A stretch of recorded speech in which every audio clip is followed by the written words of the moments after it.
అందరికీ నమస్తే. Welcome to TR TV. నేను మీ తిరుపతి.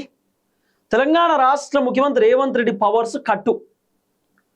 రేవంత్ రెడ్డి ఈ మధ్యకాలంలో ఇష్టానుసారంగా వ్యవహరిస్తుండని, రేవంత్ రెడ్డి పర్ఫార్మెన్స్ బాగాలేదని చెప్పి కొంతమంది కాంగ్రెస్ పార్టీ లీడర్లు ఢిల్లీ అధిష్టానానికి కంప్లైంట్ ఇచ్చారనేది వినబడుతున్న చర్చ. ఇక కొంతమంది కాంగ్రెస్ పార్టీ మంత్రులు ఏకంగా మీనాక్షి నటరాజన్ మేడం కూడా చెప్పిరట, మేడం రేవంత్ రెడ్డి పర్ఫార్మెన్స్ బాగాలేదు, మేము పోతే కలుస్తలేడు, మేము పోతే మాకు అపాయింట్మెంట్ ఇస్తలేడు. మన క్యాబినెట్ మీటింగ్ పెడితే క్యాబినెట్ మీటింగ్లో కూడా మంత్రులు చెప్పింది రేవంత్ రెడ్డి పెద్ద పట్టించుకోలేదట. రేవంత్ రెడ్డి చెప్పిందే మంత్రులు పట్టించుకోవాలి. రేవంత్ రెడ్డి ఎట్లా చెప్తే అట్లా ఫైనల్. ఇప్పుడు రేవంత్ రెడ్డి ఏం సీనియర్ లీడర్ కాదు కదా. రేవంత్ రెడ్డి ఎమ్మెల్యే, ఎంపీ, ఆ తర్వాత డైరెక్ట్ రేవంత్ రెడ్డి ముఖ్యమంత్రి కుర్చీలో కూర్చున్నాడు. రేవంత్ రెడ్డి మంత్రిగా పనిచేయలేదు, 4-5 సార్లు ఎమ్మెల్యేగా గెలిచినటువంటి వ్యక్తి ఏం కాదు. రేవంత్ రెడ్డి ఇప్పుడు బట్టి విక్రమార్క అంత సీనియర్ లీడర్ అయితే కాదు కదా, కోమటిరెడ్డి వెంకటరెడ్డి అంత సీనియర్ లీడర్ అయితే కాదు కదా, ఉత్తమ్ కుమార్ రెడ్డి అంత సీనియర్ లీడర్ అయితే కాదు కదా. చాలా మంది కాంగ్రెస్ పార్టీలో సీనియర్ లీడర్లు ఉన్నారు. మరి సీనియర్ లీడర్లు ఎట్లీస్ట్ చెప్పిన మాటన రేవంత్ రెడ్డి వినాలి కదా. సీనియర్ లీడర్లు ఎట్లీస్ట్ రేవంత్ రెడ్డికి ఏమైనా సలహాలు సూచనలు ఇచ్చినా కూడా రేవంత్ రెడ్డి ఆ సలహాలు సూచనలు తీసుకోవాలి కదా. కానీ రేవంత్ రెడ్డి తీసుకునే పరిస్థితి లేదు. ఇంతసేపు రేవంత్ రెడ్డి ఏది చెప్తే అది మంత్రులు వినాలి తప్ప, మంత్రులకు కూడా అనిపిస్తుంది కదా, సార్ ఇగో గిట్ల చేస్తే బాగుంటుంది, గిట్ల చేస్తే బాగుంటుంది, మనం రాంగ్ రూట్లో పోతున్నాం, ఈ రూట్లో పోతే మనకు చాలా ఇబ్బంది అవుతుంది, అదంతా ముళ్ళకంప, దాంట్లో పోవద్దు, ప్రభుత్వానికి డ్యామేజ్ అవుతుంది అనే విషయం మంత్రులు కూడా ఖచ్చితంగా ముఖ్యమంత్రి రేవంత్ రెడ్డికి చెప్తారు. కానీ రేవంత్ రెడ్డి ఎక్కడ పట్టించుకునే పరిస్థితి లేదు. ఓ రకంగా చెప్పాలంటే రేవంత్ రెడ్డి మంత్రులను పెద్దగా లైట్ తీసుకుంటున్నాడు. అసలు మంత్రులు రేవంత్ రెడ్డి ఒక మినిస్టర్ లెక్కనే చూస్తలేడు. మంత్రులు చేసే పని కూడా రేవంత్ రెడ్డి చేస్తున్నాడు. రేవంత్ రెడ్డి ఏదైనా ఓపెనింగ్ వేయండి అనుకో, ఏదైనా ఒక శాఖల, ఫర్ ఎగ్జాంపుల్ కొండా సురేఖకు సంబంధించినటువంటి దేవాదాయ శాఖ ఉంది, ఏదైనా టెంపుల్ ఓపెనింగ్కి రేవంత్ రెడ్డి వేయండి అనుకో, ఇనాగ్రేషన్కి లేకపోతే టెంపుల్కి సంబంధించిన శంకుస్థాపనకు వేయండి అనుకో, కొండా సురేఖ ఇన్ఫర్మేషన్ ఇయ్యరట. మరి కొండా సురేఖ మంత్రి కదా, కొండా సురేఖకు ఇన్ఫర్మేషన్ ఉండదు, కొండా సురేఖకు రమ్మని కూడా చెప్పారు. రేవంత్ రెడ్డి పోవుడు, కొబ్బరికాయ కొట్టుడు, శంకుస్థాపన చేసుడు వచ్చుడు. మరి మంత్రి ఎందుకు ఇంకా కొండా సురేఖ? కొండా సురేఖకు మంత్రి పదవి ఎందుకు? ఇంకా కొండా సురేఖ చేయాల్సినటువంటి పని కూడా రేవంత్ రెడ్డి చేస్తే ఇక కొండా సురేఖ మంత్రి పదవిలో ఉండి వేస్ట్ మరి. ఆ తర్వాత ఉత్తమ్ కుమార్ రెడ్డి ఉన్నాడు, ఇరిగేషన్. ఉత్తమ్ కుమార్ రెడ్డి మొన్న రేవంత్ రెడ్డి ఏదో ప్రోగ్రామ్ చేసిండు ఏడా హైదరాబాద్లో ఏదో ఓపెనింగ్ చేసిండు, ఏదో ప్రాజెక్ట్కి సంబంధించి హైదరాబాద్ తాగునీటి అందిస్తాం అని చెప్పి, రేవంత్ రెడ్డి హిమాయత్ సాగర్ నుండి ఏదో నీళ్ళు అందిస్తామని చెప్పి ఏదో ప్రాజెక్టు స్టార్ట్ చేస్తున్నామని చెప్పి ఏదో ఇనాగ్రేషన్ చేసిండు, అంటే శంకుస్థాపన చేసిండు. ఆ శంకుస్థాపన ప్రోగ్రామ్కి ఉత్తమ్ కుమార్ రెడ్డిని పిలవాలి కదా. అట్లీస్ట్ ఇన్విటేషన్ కార్డు ఉంటుంది కదా, అంటే అందరిని పిలుస్తారు కదా. ఇన్విటేషన్ కార్డులో కూడా ఉత్తమ్ కుమార్ రెడ్డి పేరు లేదు. ఇన్విటేషన్ కార్డులో ఇరిగేషన్ మంత్రి, నీటిపారుదల శాఖ మంత్రి పేరు లేదు. ఉత్తమ్ కుమార్ రెడ్డి చేయాల్సిన పని కూడా రేవంత్ రెడ్డి చేస్తున్నాడు. ఉత్తమ్ కుమార్ రెడ్డి అట్లీస్ట్ రేవంత్ రెడ్డి వెనకాల ఉండాలి, రిబ్బన్ కట్ చేయాలి, లేకపోతే కొబ్బరికాయ కొట్టాలి, ఏం లేదు. ఉత్తమ్ కుమార్ రెడ్డికి ఇన్ఫర్మేషన్ లేదు. మొన్న రేవంత్ రెడ్డి ఏం చేసిండు, గదర్ అవార్డులు ఇచ్చిండు. గదర్ అవార్డులు ఇస్తే సినిమాటోగ్రఫీ మంత్రి కోమటిరెడ్డి వెంకటరెడ్డి పోవాలి కదా. కోమటిరెడ్డి వెంకటరెడ్డికి ఇన్ఫర్మేషన్ కూడా లేదట. కొంతమంది ఏమో కోమటిరెడ్డి ఇక్కడ లేడు కాబట్టి ఆయనకు చెప్పలేదు, ఆయన విదేశాల్లో ఉన్నాడు అని. కొంతమంది విదేశాల్లో ఉన్న కోమటిరెడ్డి వెంకటరెడ్డి ఫోటో అట్లీస్ట్ ఆ బ్యాక్గ్రౌండ్లో కోమటిరెడ్డి ఫోటోలో కోమటిరెడ్డికి సంబంధించినటువంటి పేరని ఉండాలి కదా, ఏం లేదు. ఆఖరికి ఆ అవార్డులో కూడా కోమటిరెడ్డి పేరు లేదు. ఆ అవార్డులో పేపర్ ఇస్తారు కదా, అంటే అవార్డుతో పాటు వాళ్ళకి మంచి పత్రం ఇస్తారు కదా, వాళ్ళు ఎంత గొప్పోళ్ళు, ఏం కథ, ఎన్ని సినిమాలు తీసిరు, ఏంది వాళ్ళ గొప్పతనం గురించి, ప్రభుత్వం వాళ్ళని ఎట్లా గుర్తించారు అనేది ఒక పేపర్ ఇస్తారు కదా. వాళ్ళకి ఒక అవార్డుతో పాటు వాళ్ళకు ఒక కాగితం, ఆ కాగితంలో కోమటిరెడ్డి పేరు కూడా లేదు. మొత్తం రేవంత్ రెడ్డి. ఆఖరికి గద్దర్ ఫోటో కూడా పెద్దగా కనవాలే.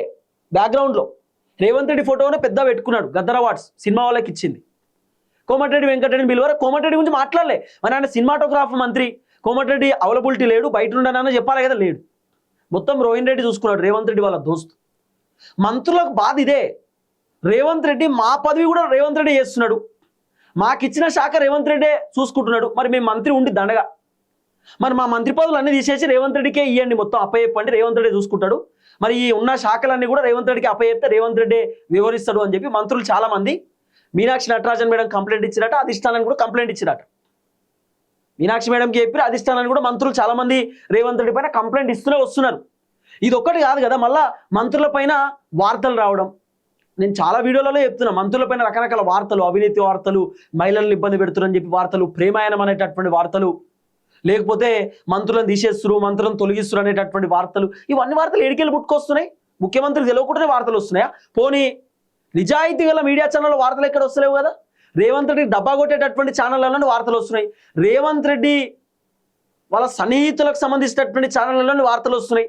మొన్న పిసిసి అధ్యక్షుడు మహేష్ కుమార్ గౌడ్ పైన వార్త వచ్చింది. ఏమని? మహేష్ కుమార్ గౌడ్ని పిసిసి పదవి నుండి తొలగిస్తారు, మహేష్ కుమార్ గౌడ్ పిసిసి పదవి ఉండి వేస్ట్, పిసిసి పదవి చక్కగా చేస్తలేడు, మహేష్ కుమార్ గౌడ్ ప్రెసిడెంట్ పదవిలో ఉండి కూడా ఫెయిల్, ఆయన అసలు గాంధీ భవన్ పోతాడు అని చెప్పి రకరకాల వార్తలు వచ్చినాయి. రేవంత్ రెడ్డికి అత్యంత సన్నిహితమైనటువంటి ఒక ఛానల్లో పొద్దుగాల లేస్తే రేవంత్ రెడ్డిని పొగిడేటటువంటి ఛానల్లో, రేవంత్ రెడ్డికి డబ్బా కొట్టేటటువంటి ఛానల్లో వార్తలు వస్తున్నాయి. అంటే రీజన్ ఏంది? అర్థం ఏంది? రేవంత్ రెడ్డి ఏమైనా రాపిస్తుండా? ఇవన్నీ అంశాలపైన మంత్రులు మీనాక్షి మేడంకి కంప్లైంట్ ఇచ్చారట. Meenakshi madam pin to pin అధిష్టానాన్ని కూడా చెప్పిరట. అంతేందుకు పిసిసి అధ్యక్షుడు మహేష్ కుమార్ గౌడ్ని ఢిల్లీ అధిష్టానం అడిగిరట, రేవంత్ రెడ్డి వ్యవహారం ఏంది, రేవంత్ రెడ్డి పర్ఫార్మెన్స్ ఏంటంటే పిసిసి అధ్యక్షుడు మహేష్ అన్న కూడా రేవంత్ రెడ్డి గురించి మొత్తం ఢిల్లీలో చెప్పిరట. తర్వాత బట్టి విక్రమార్క మొన్న ఢిల్లీకి పోయిండు, బట్టి అన్న కూడా రేవంత్ రెడ్డి గురించి, రేవంత్ రెడ్డి వ్యవహారం గురించి మొత్తం పిన్ టు పిన్ ఢిల్లీలో ఎక్స్ప్లెయిన్ చేసేటటువంటి కార్యక్రమం చేసినట. ఇక రేవంత్ రెడ్డికి ఉన్న బాధ అదే. ఇప్పుడు రేవంత్ రెడ్డి ఏం చేస్తుండు? బట్టి విక్రమార్కను మంత్రి పదవికి వెళ్ళి తొలగించాలని చెప్పి రేవంత్ రెడ్డి అధిష్టానాన్ని ఫుల్ ప్రెజర్ పెడుతున్నట. తర్వాత పిసిసి అధ్యక్షుడు మహేష్ కుమార్ గౌడ్ ఆయన పిసిసి పదవి తొలగించాలని రేవంత్ రెడ్డి అధిష్టానంతో మాట్లాడుతున్నాడు.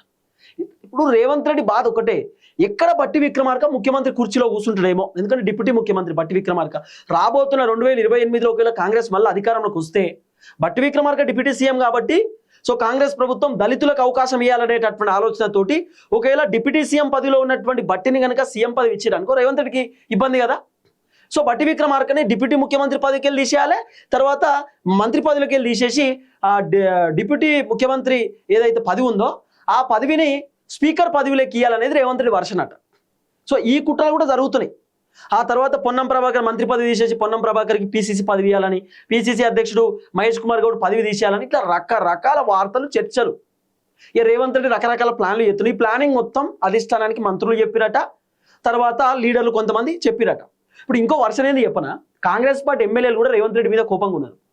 ఎమ్మెల్యేలు రేవంత్ రెడ్డి కలవడు, ఎమ్మెల్యేలు రేవంత్ రెడ్డి అపాయింట్మెంట్ తీసుకుంటే అపాయింట్మెంట్ ఇయ్యడు. ఏమన్నా అంటే మేము రేవంత్ రెడ్డి కలవాలంటే సార్ ఫుల్ బిజీగా ఉన్నాడు, సంతకాలు పెడుతున్నాడు చెక్కుల మీద, రేవంత్ రెడ్డి వేరే కంట్రీ నుండి కొంతమంది వస్తూ వాళ్ళతో డిస్కస్ చేస్తుండు, మాట్లాడుతుండు, కంపెనీల గురించి డిస్కస్ చేస్తుండు, రేవంత్ రెడ్డి ఫుల్ బిజీగా ఉన్నాడు, షెడ్యూల్ ఉన్నది, ఢిల్లీ పోవాలి, గుజరాత్ పోవాలి, అటు పోవాలి, ఇటు పోవాలని అసలు ఎమ్మెల్యేలను కలవనిచ్చే పరిస్థితి లేదు. ఎమ్మెల్యేలు మంత్రులను కలిసిన పెద్ద టాస్క్. ఇప్పుడు ఎమ్మెల్యేలు మంత్రులను కలవడానికే ఒక రోజు పడుతుంది అటు టైం. ఏ ముఖ్యమంత్రిని కలుస్తారా? అసలు ముఖ్యమంత్రిని కలిసే పరిస్థితి లేదు. రేవంత్ రెడ్డి ఏమో నేను బీజేపీలో వచ్చినా కలుతా, బీఆర్ఎస్లో వచ్చినా కలుతా అని డైలాగులు చెప్తాడు. ఒరిజినల్ కాంగ్రెస్ పార్టీ ఎమ్మెల్యేలు రేవంత్ రెడ్డిని కలుద్దామని చెప్పి పోతే రేవంత్ రెడ్డి అపాయింట్మెంట్ ఇచ్చే పరిస్థితి లేదట. ఎమ్మెల్యేలు కూడా మీనాక్షి మేడంకి ఫిర్యాదు అయ్యారట. మీనాక్షి మేడంకి చెప్పారట, మేడం మమ్మల్ని కూడా కలవడు, మాతో మాట్లాడు, మేము చెప్పింది వినడు, మా కాన్స్టిట్యున్సీ అంతా ఆగమాగం ఉన్నది, మా నియోజకవర్గాల్లో చాలా మంది జనాలు డబుల్ బెడ్రూమ్ అడుగుతురు, మా నియోజకవర్గంలో రైతు బంధు అడుగుతురు, రుణమాఫీ అడుగుతురు, పెన్షన్లు అడుగుతురు, మా నియోజకవర్గం 6 గ్యారెంటీల గురించి అడుగుతురు, సీసీ రోడ్లు వేయలేదు, గ్రామాల పరిస్థితి ఘోరంగా ఉన్నది, గుడి కట్టాలి, బడి కట్టాలని చెప్పి జనాలు పొద్దుగా లేస్తే దరఖాస్తు పేపర్ పట్టుకొని మా ఇంటికి వస్తురు, ఏం చెప్పాలో మాకు అర్థమైతలేదు, ప్రభుత్వం నుండి మాకు చిల్లు గవ పైసలు కూడా రాలేదని చెప్పి ఎమ్మెల్యేలు కూడా చెప్పుకుంటున్నారు. ఎమ్మెల్యేలు కూడా మంత్రులతో చెప్తురు, మీనాక్షి మేడంతో కూడా చెప్తురు. ఇక మీనాక్షి మేడంకి కాంగ్రెస్ అధిష్టానం ఫుల్ రైట్స్ ఇచ్చారు, రేవంత్ రెడ్డికి రైట్స్ కట్ చేసారు, అంటే పవర్ కట్ చేసారు. ఎందుకంటే రేవంత్ రెడ్డి ఈ మధ్యకాలంలో ఎక్కువ ఊహించుకుంటున్నాడు, జాతీయ రాజకీయాలు చేస్తా, దేశ రాజకీయాలు చేస్తా. ఇంకోటి రేవంత్ రెడ్డి మంత్రులను పట్టించుకుంటాడట, ఎమ్మెల్యేలను పట్టించుకుంటలేడు. రేవంత్ రెడ్డి ఇష్టానుసారంగా వ్యవహరిస్తున్నాడు. ఆయన పర్ఫార్మెన్స్ పీక్స్ అయిపోయిందండి, పీక్స్ పర్ఫార్మెన్స్ అంటాం చూసినావా, చాలా ఎక్కువ పర్ఫార్మెన్స్ అంటాం చూసినావా. రేవంత్ అన్న కూడా ఎక్కువ పర్ఫార్మెన్స్, కేసీఆర్ కంటే ఎక్కువ ఊహించుకుంటున్నాడు. అన్న కేసీఆర్ కంటే నేనే గొప్ప, నేను గ్రేట్ సీఎం, అందరు నా కిందనే పనిచేయాలి, నేను ఎవరి మాట వినను, నేనే వేదం, నేను చెప్పినట్టే వినాలనేటటువంటి వ్యవహారంలో రేవంత్ రెడ్డి ఉన్నాడు. కాబట్టి అధిష్టానానికి కూడా రేవంత్ రెడ్డి పైన ఏదో డౌట్ వచ్చింది, అధిష్టానానికి కూడా రేవంత్ రెడ్డి పైన కొంత అనుమానం క్రియేట్ అయింది.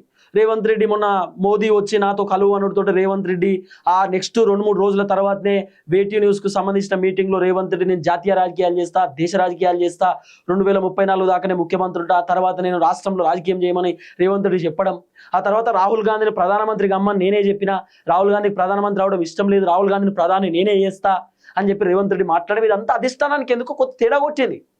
రేవంత్ రెడ్డి అంతా అట్లా మాట్లాడుతుండేది, మంచిగానే ఉండే కదా, రేవంత్ రెడ్డి పైన నమ్మకంతో మేము ముఖ్యమంత్రి కుర్చీస్తే రేవంత్ రెడ్డి అంతా తేడా మాట్లాడుతుండు, అంత డిఫరెంట్గా బిహేవ్ చేస్తున్నాడు, అసలు ఏంది ఇట్లా మాట్లాడుతుండేంది అనేది అధిష్టానానికి అర్థమైపోయింది కథ. ఇప్పుడు సడన్గా నేను జాతీయ రాజకీయాలు చేస్తా, దేశ రాజకీయాలు చేస్తా అని చెప్పి రేవంత్ రెడ్డి ఇట్లా మాట్లాడితే ఇట్లా మాట్లాడుతుండేమని అనుకుంటారు కదా. రేవంత్ రెడ్డి మాటలు ఏదో కొంత డిఫరెంట్ కొడుతున్నది, ఏదో డిఫరెంట్ యాంగిల్లో కొడుతున్నది, రేవంత్ రెడ్డి ఏదో చెప్తున్నది, మరి బీజేపీలో ఏమైనా కలిసిపోతాడా, బీజేపీతో ఏమన్నా మాట్లాడుకుంటున్నాడా, లేదా బీజేపీతో ఏమైనా డిస్కస్ చేస్తున్నా అనేటటువంటి విషయం అధిష్టానానికి కూడా కొంత డౌట్ వస్తుంది కదా. రేవంత్ రెడ్డి ఎప్పుడు ఢిల్లీ పోయినా భారతీయ జనతా పార్టీ ఎంపీలతో మాట్లాడడం, కేంద్ర మంత్రులతో మాట్లాడడం, తెలంగాణలో బీజేపీ లీడర్లతో క్లోజ్లో ఉండడం అనేది చర్చ, బండి సంజయ్ వాళ్ళ కొడుకుని రేవంత్ రెడ్డి కాపాడిన అనేది ఒక చర్చ. కాబట్టి ఇవన్నీ అనుమానాలు రేవంత్ రెడ్డి పైన కొంత ఉన్నాయి. కాబట్టి హైకమాండ్ కూడా రేవంత్ రెడ్డి పవర్స్ ఇప్పుడు కట్ చేస్తున్నారు. రేవంత్ రెడ్డి పవర్స్ కట్ అంటే ఏంది? రేవంత్ రెడ్డికి ఇన్ని రోజులు అధిష్టానం ఫుల్ రైట్స్ ఇచ్చారు, నువ్వు ఏదైనా చేయమని చెప్పి. ఇప్పుడు ఆ రైట్స్ లేవు. అధిష్టానం చిన్న చిన్నగా రేవంత్ రెడ్డి పవర్స్ అని కట్ చేస్తున్నారు. ఇప్పుడు రేవంత్ రెడ్డి ఏ పని చేయాలన్నా, రేవంత్ రెడ్డి ఏ నిర్ణయం తీసుకోవాలన్నా, రేవంత్ రెడ్డి ఏం చేయాలన్నా కూడా మీనాక్షి నటరాజన్కి చెప్పే చేయాలన్నట. అధిష్టానం చాలా క్లియర్గా రేవంత్ రెడ్డికి చెప్పిరట, మీనాక్షి మేడం కూడా చెప్పిరట. కేసీ వేణుగోపాల్, మల్లికార్జున ఖర్గే, రాహుల్ గాంధీ వీళ్ళందరూ రేవంత్ రెడ్డితో ఫోన్ మాట్లాడారు, డిస్కస్ చేసిన అనేది వినబడుతున్న అంశం. మీనాక్షి మేడంతో చెప్తే మీనాక్షి మేడం రేవంత్ రెడ్డితో చెప్పిరనేది కూడా వినబడుతున్న అంశం. పిసిసి అధ్యక్షుడు మహేష్ అన్న కూడా చెప్పిరట అధిష్టానం నుండి. ఎట్టి పరిస్థితులలో రేవంత్ రెడ్డి ఇప్పుడు ఆయన ఇష్టానుసారంగా వ్యవహరించడానికి లేదు, సొంత నిర్ణయాలు తీసుకోనికి లేదన్నట్టు రేవంత్ రెడ్డి. ఇప్పుడు రేవంత్ రెడ్డి ఏ సొంత నిర్ణయాలు ఇప్పుడు చెల్లవు. రేవంత్ రెడ్డి ఏ నిర్ణయం తీసుకోవాలనుకున్నా మీనాక్షి మేడంకి చెప్పే తీసుకోవాలి. మీనాక్షి మేడం ఎట్లా చెప్తే అట్లా రేవంత్ రెడ్డి వినాలి. ఎందుకంటే రేవంత్ రెడ్డికి ఇన్ని రోజులు చాలా లీనియన్స్ ఇచ్చారు అధిష్టానం. రేవంత్ రెడ్డి పర్ఫార్మెన్స్ బాగుంది కదా, మంచిగా పనిచేస్తురు కదా అని చెప్పి అధిష్టానం అనుకురు. కానీ ఈ మధ్యకాలంలో రేవంత్ రెడ్డి వ్యవహారం అంతా కూడా అధిష్టానానికి తెలుస్తుంది చిన్నమెల్లగా. అసలు అధిష్టానానికి రేవంత్ రెడ్డి కథ ఎప్పుడు తెలిసింది తెలుసా? రేవంత్ అన్న బాగా హుషార్ అంటే ఇటెట్ రమ్మంటే ఇల్లంతా నాదే అంటారు చూసినామా. రేవంత్ అన్న కూడా ఇటెట్ రమ్మంటే మొత్తం నాదే అనేటట్టు బాగా అంటే ఓవర్ ఎగ్జాక్టెడ్ అన్నట్టుగా. ఇట్లా నేను ఇంకెక్కువ పని చేస్తా, అన్నీ నాదే, అన్నీ నేనే చేస్తా, అన్నీ నాతోనే చేపిస్తారు, అన్నీ నేనే ఫైనల్, నేను ఎట్లా అంటే అట్లా అనేటటువంటి వ్యవహారం రేవంత్ రెడ్డి కనబడుతుంది. ఇప్పుడు మొన్న కేరళ ఎన్నికలలో కాంగ్రెస్ పార్టీ గెలిచింది. కేరళలో కాంగ్రెస్ గెలిస్తే రేవంత్ రెడ్డి ఏం చెప్పుకుంటాడట అంటే, నేను ప్రచారం చేసినా కాబట్టే కేరళలో కాంగ్రెస్ గెలిచింది, నేను భారీ బహిరంగ సభలు పెట్టిన, మీటింగ్లు పెట్టిన, మొత్తం రోడ్ల మీద నేను తిరిగి కేరళలో ఉన్నటువంటి ఎమ్మెల్యేలు నేనే గెలిపించుకున్నా, అందుకే కాంగ్రెస్ గెలిచిందని రేవంత్ రెడ్డి చెప్తారట. మరి అక్కడ పోటీ చేసిన ఎమ్మెల్యేలు అందరూ డమ్మియా? రేవంత్ రెడ్డి పోయి చెప్తారే గెలిచేదా? అసలు కేరళలో ఎట్లుంటుందంటే సాధారణంగా అంటే ఒక ప్రభుత్వానికి ఒకటేసారి టైం ఇస్తారట, ఇంకో ప్రభుత్వానికి కూడా టైం ఇస్తారట. ఎందుకంటే ఒకటే ప్రభుత్వాన్ని చూసుకుంటుంటారు కదా. కేరళలో ఉన్నటువంటి వాళ్ళు చాలా వెల్ ఎడ్యుకేటెడ్ ఉంటారు, జాబ్ చేసుకుంటారు, వాళ్ళు కొంత చదువుకున్నటువంటి వాళ్ళు ఉంటారు సాధారణంగా. కాబట్టి కేరళలో సరే పినరాయి విజయన్ నిన్న రోజులు చూసినప్పుడు పినరాయి విజయన్ కాకుండా కాంగ్రెస్ కూడా అవకాశం ఇద్దామనే ఆలోచనతోటి యూడిఎఫ్కి ఆలోచన చేసిరు జనాలు. మొత్తానికి కాంగ్రెస్ పార్టీకి అవకాశం ఇచ్చారు. ఆ తర్వాత రేవంత్ రెడ్డి ఏం చేసిండు? కేరళ ఎన్నికలకు సంబంధించినటువంటి రిజల్ట్స్ వచ్చినటువంటి వెంటనే రేవంత్ రెడ్డి ఢిల్లీ పోయిండు. నేను చెప్తున్నా కదా, రేవంత్ అన్న ఎట్లా అంటే మొత్తం నేనే అనుకుంటాడు అన్నట్టుగా. కేరళలో కాంగ్రెస్ గెలిచితోటే నేను చేయబట్టి గెలిచిందని రేవంత్ రెడ్డి చెప్తున్నారు. మరి రాహుల్ గాంధీ తిరిగింది కదా, ప్రియాంక గాంధీ తిరిగింది, సోనియా గాంధీ సైతం తిరిగింది, కాంగ్రెస్ పార్టీ సంబంధించిన లీడర్లు తిరిగిర్రు, కాంగ్రెస్ పార్టీ వేరే రాష్ట్రానికి సంబంధించిన లీడర్లు కూడా కేరళలో తిరిగిరు కదా. మరి రేవంత్ రెడ్డి ఒక్కడు చేయబట్టే గెలిచిన చెప్పుడు ఎందుకు? మరి రేవంత్ రెడ్డి ఒక్కడు చేయబట్టే గెలుస్తారు అనుకుంటే సర్పంచ్ ఎన్నికలలో అందరూ రేవంత్ రెడ్డి ముఖం చూసి ఓట్లేదు కదా. మున్సిపల్ కార్పొరేషన్ ఎన్నికలలో రేవంత్ రెడ్డి ముఖం చూసి అందరూ ఓట్లేదు కదా. మరి బీఆర్ఎస్కి మంచిగానే వచ్చినాయి, సర్పంచ్ ఎన్నికలలో బీఆర్ఎస్కి మంచిగానే వచ్చినాయి, బీజేపీ కూడా మంచిగానే వచ్చినాయి. మరి అన్ని రేవంత్ రెడ్డిని ముఖం చూసే, రేవంత్ రెడ్డిని చూసే ఓట్లేయాలి కదా జనాలు. మొత్తం కాంగ్రెస్ పార్టీకి వన్ సైడ్ రావాలిగా, సీట్లు రాలే కదా. కాబట్టి రేవంత్ రెడ్డి ఏంటంటే నేను ఎట్లా చెప్తా అట్లా అనేటట్టున్నాడు. అధిష్టానానికి ఎప్పుడు డౌట్ వచ్చింది రేవంత్ రెడ్డి పైన. రేవంత్ రెడ్డి బాగా ఎక్కువ ఫీల్ అవుతుండు, ఎక్కువ అనుకుంటున్నాడు, తనను తాను ఊహించుకుంటున్నాడు. మొత్తం నేను హైకమాండ్ లెవెల్, నేను మొత్తం అధిష్టానం లెక్క అని రేవంత్ రెడ్డి అనుకుంటున్నా అనే విషయం ఎప్పుడు అధిష్టానానికి తెలిసిందంటే, రేవంత్ రెడ్డి కేరళ ఎన్నికలకు సంబంధించిన రిజల్ట్స్ వచ్చినాక ఢిల్లీ పోయింది. ఢిల్లీకి ఎందుకు పోయింది తెలుసా? ఢిల్లీలో అధిష్టానం ముఖ్యమంత్రి ఫైనల్ చేసేటటువంటి మీటింగ్ ఉంటుంది. అంటే ఎవరికి ముఖ్యమంత్రి పదవి ఇద్దాం, ఎవరికి మంత్రి పదవులు ఇద్దాం, ఎవరు వర్తు, ఎవరెవరికి మంత్రి పదవులు ఇస్తే ఫిట్ ఉంటారు, అన్ఫిట్ ఎవరు అనేది మొత్తం డిస్కషన్ నడుస్తుంది ఢిల్లీలో. ఎందుకంటే ఢిల్లీ అధిష్టానమే ఫైనలైజ్ చేస్తారు మంత్రులైనా మంత్రులనైనా. రేవంత్ రెడ్డి ఏం చేస్తాడు? అధిష్టానం ఏదైతే ఫైనలైజ్ చేసేటటువంటి మీటింగ్ ఉందో దాంట్లో నేను కూడా ఉంటా అని చెప్పి రేవంత్ రెడ్డి ఢిల్లీకి పోతాడు. దాదాపు 2 రోజులు రేవంత్ రెడ్డి రాహుల్ గాంధీ అపాయింట్మెంట్ కోసం పడిగాపులు 2 రోజులు వెయిట్ చేసిండు రేవంత్ రెడ్డి ఇంటికాడ. ఢిల్లీలో ఇల్లు ఉన్నది ఆ ఇంట్లో. కానీ రాహుల్ గాంధీ అపాయింట్మెంట్ ఇవ్వలే. రేవంత్ రెడ్డి ఆఖరికి కేసీ వేణుగోపాల్ని కలిసి, సార్ కంగ్రాచులేషన్, మీరే ముఖ్యమంత్రి అవుతారు, మీకే కేరళ సీఎం పదవి రాబోతుందని చెప్పి కేసీ వేణుగోపాల్కి కంగ్రాచులేషన్ చెప్పి వచ్చిండు. కేసీ వేణుగోపాల్ చెప్పినాడు, ఏమో చర్చ నడుస్తుంది, నాకు వస్తుందో రాదో తెలియదు అంటే, మీకే వస్తుంది సార్ పక్కా నాకు ఇన్ఫర్మేషన్ ఉందని రేవంత్ రెడ్డి చెప్పొచ్చిండట. రేవంత్ రెడ్డి ఢిల్లీ పోని కారణం ఏంది? కేసీ వేణుగోపాల్కి మంచిగా ముఖ్యమంత్రి పదవి వస్తే కేసీ వేణుగోపాల్ నేను దగ్గర కావచ్చు, ఇక నేను వేణుగోపాల్ కూడా అధిష్టానానికి సంబంధించిన కీలక నేత కాబట్టి నేను ఎట్లా చెప్తే అట్లా వేణుగోపాల్ వింటాడు, వేణుగోపాల్ కూడా నాకు పాజిటివ్ ఉంటాడు, ఇక నేను మంత్రులను ఇక్కడ ఆట ఆడిపించవచ్చు, ఎమ్మెల్యేలను ఆట ఆడిపించవచ్చు అని చెప్పి రేవంత్ రెడ్డి ఢిల్లీకి పోయిండు. కానీ ఆడ వర్కౌట్ కాలే. రేవంత్ రెడ్డి అధిష్టానం చెప్పినాడు, నువ్వు పోయి తెలంగాణలో పరిపాలన చేసుకోపో, ఫస్ట్ ఢిల్లీలో ఉండకు, పోయి వెళ్ళిపో అని చెప్పి రేవంత్ రెడ్డి చెప్పుడుతో మళ్ళీ వచ్చేసిండు. అంటే ఎట్లుండో చూడు రేవంత్ అన్న కథ. కొద్దిగా టైం ఇస్తే రేవంత్ అన్నకు మొత్తం నాదే అంటాడు, కొద్దిగా సంధిస్తే మొత్తం ఇదంతా మొత్తం మనదే అని అనేటట్టు ఉంటుంది అన్నట్టు కథ. అందుకే హైకమాండ్ కూడా రేవంత్ రెడ్డి వ్యవహారం అంతా అర్థమైపోయింది. రేవంత్ రెడ్డి ఈ మధ్యకాలంలో కొంత డిఫరెంట్ కోణంలో బిహేవ్ చేస్తుండు, అంత ఆగమాగం ఉన్నది పరిస్థితి అనేది అధిష్టానానికి అర్థమైపోయి హైకమాండ్ మొత్తం బాధ్యతలంతా మీనాక్షి నటరాజన్ మేడంకి అప్పయ్యే కార్యక్రమం చేస్తున్నాడు. ఎందుకంటే మీనాక్షి మేడం రాహుల్ గాంధీకి very close, Sonia Gandhi close. Rahul Gandhi ఎట్లా చెప్తే మీనాక్షి మేడం అట్లా వింటది. అసలు మీనాక్షి మేడం కాంగ్రెస్ పార్టీకి వెరీ లాయలిస్ట్. ఒకవేళ మీకు కాంగ్రెస్ పార్టీ కావాలన్నా రాహుల్ గాంధీ కావాలన్నా అంటే లేదు నాకు కాంగ్రెస్ పార్టీ కావాలి, నాకు అసలు ఎవరు వద్దు అనేటటువంటి అట్లుంటుంది అన్నట్టు మేడం. అంతా కాంగ్రెస్ పార్టీకి లాయల్గా పనిచేస్తుంది. Revanth Reddy madam please madam మీకు ఒక 100 కోట్ల రూపాయల విల్లా ఇస్తా, లేకపోతే మీకు మొత్తం BMW కార్ ఇస్తాం మేడం, రేంజ్ రోవర్ కార్ ఇస్తామని చెప్పి మీనాక్షి మేడంకి ఆఫర్ ఇచ్చినా ఆమె తీసుకోదు. ఆమె స్టిల్ నౌ సాధారణ జీవితమే ఆమెకి ఇష్టం. ఆమె ఫ్లెక్సీలు బ్యానర్లు కూడా ఆమెకి ఇష్టం ఉండయి. కాబట్టి మీనాక్షి మేడంకి అధిష్టానం చెప్పిరట మీరు ఎట్లా చెప్తే అట్లా వినాల్సిందే అని చెప్పి ఇప్పుడు మీనాక్షి మేడం మొత్తం కూడా వ్యవహారం చూసుకుంటుంది. రేవంత్ రెడ్డి ఏ నిర్ణయం తీసుకోవాలన్నా మీనాక్షి మేడంకి చెప్పే తీసుకోవాలి. రేవంత్ రెడ్డి ఏ మీటింగ్ పెట్టాలన్నా మీనాక్షి మేడంకి చెప్పే పెట్టాలి. రేవంత్ రెడ్డి ఇంకేదైనా చేయాలన్నా మీనాక్షి మేడంకి చెప్పాల్సిందే ఖచ్చితంగా. అంటే రేవంత్ రెడ్డి వేరే రాష్ట్రానికి పోవడమో, పర్యటనలు చేయడమో, ఏదైనా భారీ బహిరంగ సభలు పెట్టడమో, మీటింగ్లు పెట్టడమో, లేకపోతే రేవంత్ రెడ్డి పథకాలు రిలీజ్ చేయడమో, రైతు బంధు రిలీజ్ చేయాలి, ఏం చేయాలన్నా రేవంత్ రెడ్డి మీనాక్షి మేడంకి రిపోర్ట్ ఇవ్వాల్సిందే. మీనాక్షి మేడంకి రేవంత్ రెడ్డి రిపోర్ట్ ఇస్తే అప్పుడు మీనాక్షి మేడం ఢిల్లీకి చెప్తుంది. ఢిల్లీ నుండి ఓకే అంటే తెలంగాణలో పనులు అవుతాయి. ఇప్పుడు ఈ విధమైన వ్యవహారం నడుస్తున్నది. ఎందుకంటే కారణం ఏంది, రేవంత్ రెడ్డికి బాగానే ఇచ్చిర్రు, మర్యాద ఇచ్చిర్రు, గౌరవం ఇచ్చిర్రు, కానీ రేవంత్ రెడ్డి పొడగొట్టుకున్నాడు. ఎందుకంటే రేవంత్ రెడ్డి మొన్న మీరు చూసిరు కదా ప్రధానమంత్రి మీటింగ్లో ఏం జరిగింది, నవ్వుతున్నాడు, రిప్లై లేదు, జాతీయ రాజకీయాలు అంటున్నాడు. ఇదంతా కొంత కాంగ్రెస్ హైకమాండ్కి కొంత తేడా అనిపించింది, ఏదో డిఫరెంట్ కొడుతున్నది.